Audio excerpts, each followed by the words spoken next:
Al igual que nuestro cuerpo utiliza los sentidos para captar la información que llega del exterior, las células del organismo cuentan con un sistema propio que cumple una función semejante: los receptores celulares. Los sistemas de señalización celular serían como minúsculos aparatos de radio. La señal que llevan los mensajeros es captada por los receptores, que actuarían como antenas y también como decodificadores que permiten a la célula entender la señal. Además, para que la sintonía sea la adecuada en cada momento, existen unos mecanismos de regulación de receptores que también son muy relevantes y que también ha contribuido a desvelar el trabajo del profesor Lefkowitz. En ocasiones, la enfermedad se desarrolla cuando se produce un desequilibrio en este delicado sistema de entrada y salida de información. El problema puede deberse a que la sustancia que actúa como mensajero químico sea excesiva o deficiente. O también puede estar causado por un fallo en el receptor, que lo perciba como mayor o menor de lo que realmente es. Los fármacos pueden regular los sistemas de señalización, favoreciendo o por el contrario bloqueando la función de los receptores. Por ejemplo, un individuo hipertenso puede tomar una sustancia que bloquea la unión de la noradrenalina, que es el mensajero que regula la fuerza y el ritmo de la contracción cardíaca, con su receptor, y de esta forma atenuamos sus efectos. Actualmente, más de la mitad de los fármacos dirigen su acción a los receptores celulares descubiertos por Robert J. Lefkowitz, ya que ellos están implicados en casi todos los procesos vitales, desde el control del ritmo cardíaco al dolor, los procesos inflamatorios o la capacidad de percibir la luz o los aromas. En los últimos años, el avance ha sido verdaderamente exponencial. Sin embargo, aún queda mucho por saber sobre los receptores de la célula. Un gran reto es tener un conocimiento integrado de todas estas redes complejas de señalización para desvelar de qué manera la célula discrimina qué mensajes son más importantes. Por otra parte, es muy relevante comprender mejor cómo estos sistemas de señalización y estos receptores están alterados en circunstancias patológicas y, en base a este conocimiento, actuar para conseguir mejores fármacos. Todo un desafío que sin duda llegará a nuestras vidas en forma de nuevos y más eficaces fármacos. La vareniclina, un nuevo e importante fármaco para dejar de fumar, puede ayudar a que la gente supere por fin su dependencia del tabaco. La nicotina produce sus efectos al actuar como un agonista en los receptores acetilcolínicos nicotínicos alfa-4 beta-2, lo cual produce un aumento brusco de los niveles cerebrales de dopamina. Cuando la nicotina está ausente, los bajos niveles de dopamina resultantes pueden causar síntomas de abstinencia, como deseo, ansiedad y alteración emocional, que pueden llevar a una recaída. La vareniclina tiene mayor afinidad por los receptores alfa-4 beta-2 que la nicotina, pero difiere al actuar como un agonista parcial.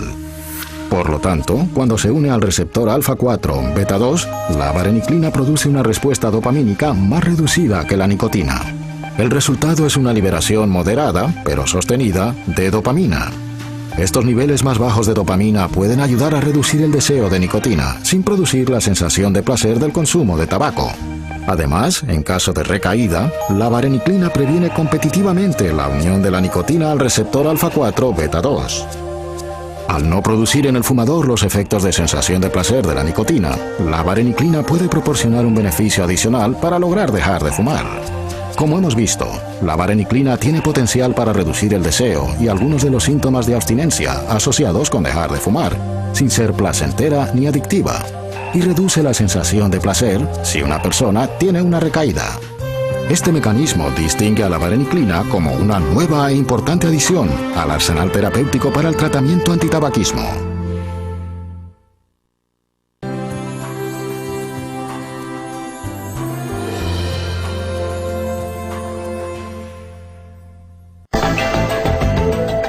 Buenas tardes, bienvenidos a nuestro programa.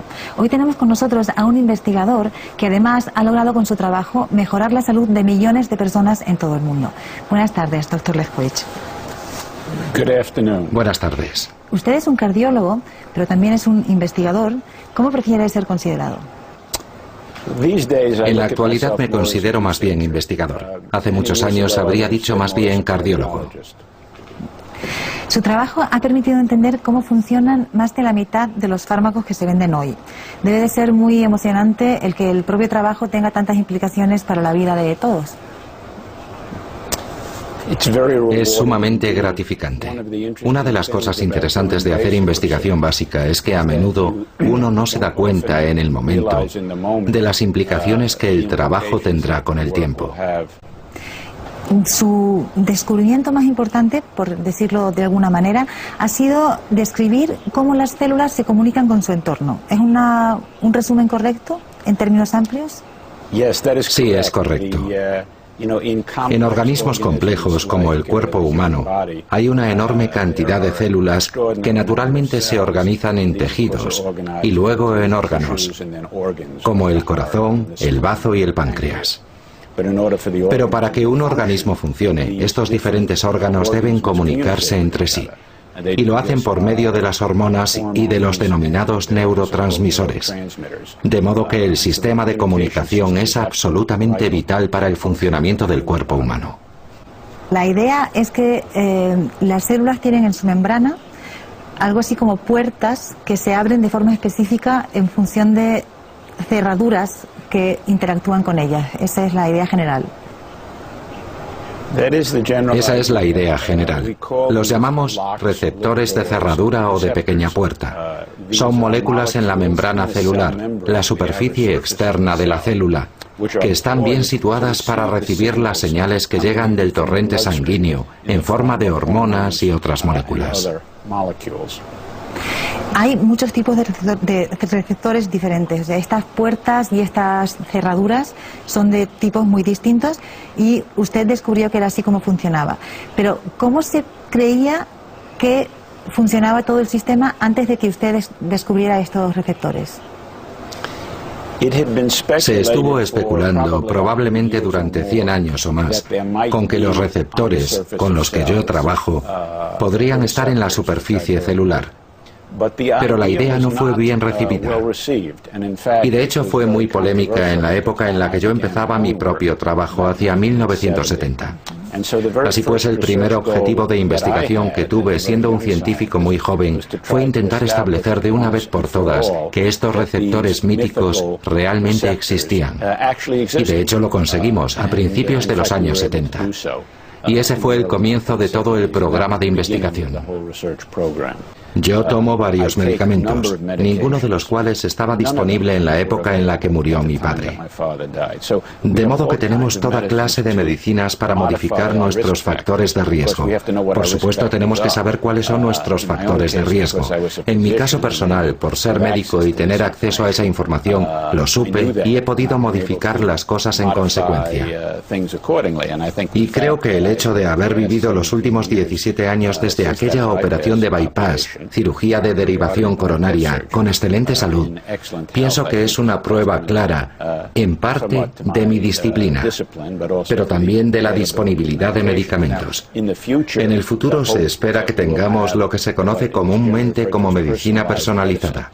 Todo el mundo será bastante consciente de su carga genética para las enfermedades y podrá tomar las medidas pertinentes.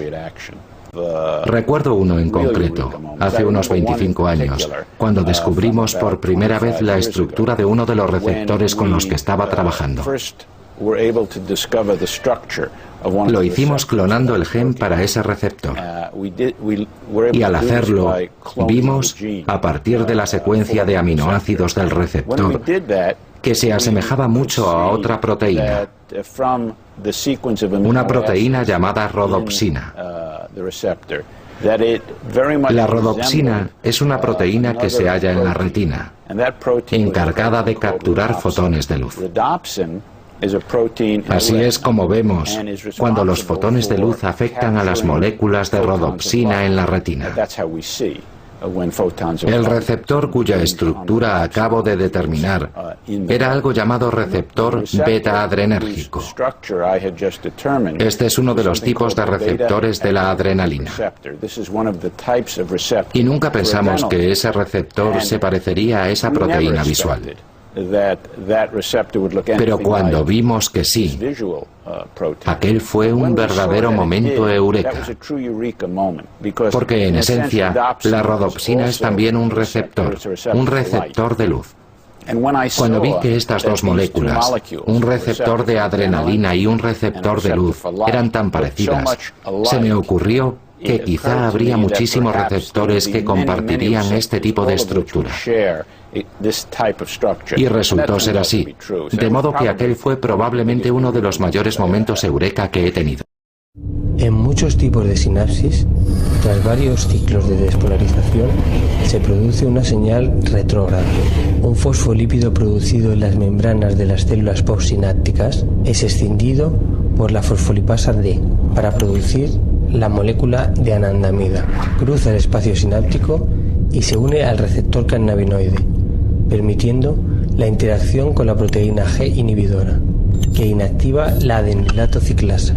Además, promueve el cierre de los conductos de calcio y la apertura transitoria de los conductos de potasio. La señal termina mediante la destrucción de la anandamida por la hidrolasa de amidas de ácidos grasos.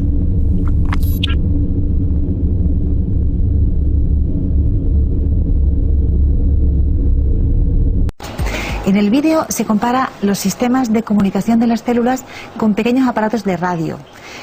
¿Podemos decir que las células necesitan comunicarse entre sí para, de alguna manera, trabajar de manera coordinada? Exactamente. Es una buena analogía. Sin embargo, los sistemas son sumamente complejos, porque en esencia van llegando tantas señales distintas que necesitamos muchísimos receptores diferentes para descodificarlas. Y como usted explicaba justo antes del vídeo, los receptores celulares en los que ustedes han trabajado intervienen en muchísimos procesos fisiológicos del organismo, y esto ha sido una sorpresa para ustedes. Así es. Nunca imaginamos que los receptores de una familia pudieran controlar tantos procesos. El tipo de receptor con el que trabajo, por ejemplo, el receptor de adrenalina que cité antes, es bastante parecido, como he dicho, al receptor de luz, la rodopsina. Pero entre los demás miembros de esta familia se cuentan los receptores de histamina, de serotonina, de dopamina, de olores de todo tipo y de sabores de todo tipo. Esos son solo algunos ejemplos. Hay unos 1000 receptores diferentes en esta familia.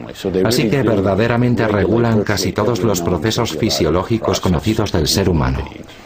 1000 receptores en una misma familia. ¿Y cómo es posible que una molécula de estructura tan parecida sirva para tantas cosas? Excelente pregunta. Tiene que ver con claras complementariedades en la estructura entre las señales. Esto es, las hormonas, los neurotransmisores, los olores y los receptores. Si volvemos a ese símil de la cerradura y la llave, en cierto modo todas las cerraduras se parecen, hasta que miramos dentro. Y entonces minúsculas diferencias determinarán si una llave en concreto encaja o no. Y eso mismo sucede aquí. Minúsculas diferencias en la estructura molecular del receptor determinarán si se une a una molécula de adrenalina, a una molécula de histamina o a un aroma particular en un perfume. ¿Y ocurre lo mismo con otros organismos, otros mamíferos? Los no sé, ratones, primates, ¿tienen el mismo tipo de receptores para...? Sí, prácticamente. Todos los mamíferos, primates, tienen receptores muy similares. Cabe señalar incluso que cuando los científicos han estudiado los orígenes evolutivos de esos receptores, comprueban que vuelven a algunos de los organismos más simples, tales como, por ejemplo, la levadura y otros organismos unicelulares. Por lo tanto, desde el punto de vista evolutivo, estos receptores son antiquísimos. Los opiáceos, los narcóticos, la morfina, ciertamente entre los fármacos más útiles y relevantes en el instrumental de un médico. Aunque son fármacos muy antiguos, siguen siendo los más eficaces que tenemos para tratar el dolor severo. Bien, pues los opiáceos, como la morfina, funcionan estimulando los receptores de los opiáceos. Dichos receptores son miembros de esa gran familia de receptores de la que hemos hablado. Resulta que los efectos calmantes del dolor que tienen los opiáceos son mediados por los receptores de opiáceos. Son activados mediante este mecanismo convencional de proteínas G. Pero el problema con los opiáceos es que tienen muchos efectos secundarios. Alguno de los más difíciles es que provocan cáncer al paciente, provocan depresión respiratoria y causan tolerancia.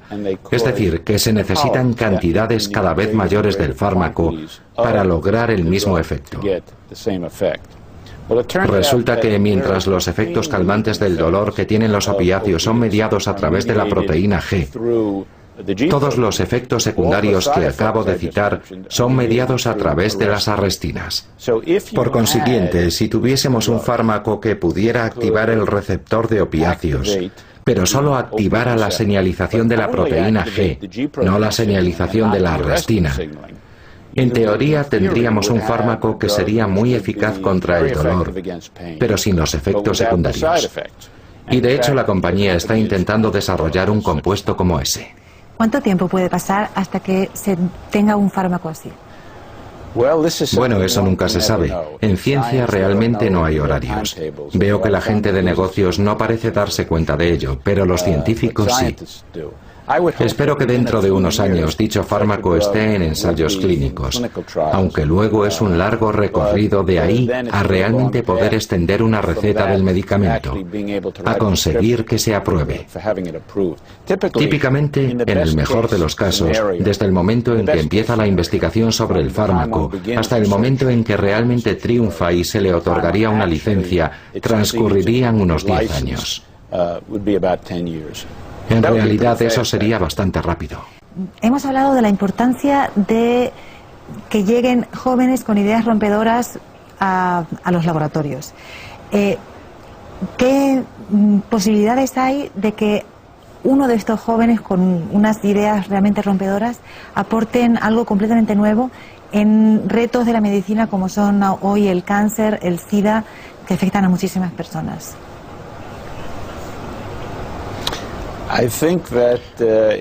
Pienso que es probable que los mayores descubrimientos que nos ayudarán con esas enfermedades como el SIDA y el cáncer, en las que, aunque ha habido avances, creo que no han sido tan grandes como, por ejemplo, el avance en la enfermedad cardiovascular. Pienso que los grandes descubrimientos provendrán de gente joven, porque así ocurre siempre, invariablemente. La historia nos ha enseñado que la mayoría de los científicos hacen sus aportaciones más creativas en su juventud. Es diferente en cada una de las ciencias. En matemáticas, las grandes aportaciones suelen ser al final de la adolescencia. En física, sobre los 20 años. En mi campo, biología y medicina, es un poco más tarde, quizá a los 30. Pero con todo suele ser gente muy joven. Para la gente de mi edad, el reto es tratar de inspirar y educar a la siguiente generación de científicos en nuestros laboratorios y enseñarles algunas de las cosas básicas que hemos aprendido sobre cómo plantear la investigación. Doctor Lefkovich, muchas gracias por estar aquí, por explicarnos las claves de un trabajo que ha influido tanto en nuestra salud y en la de millones de personas.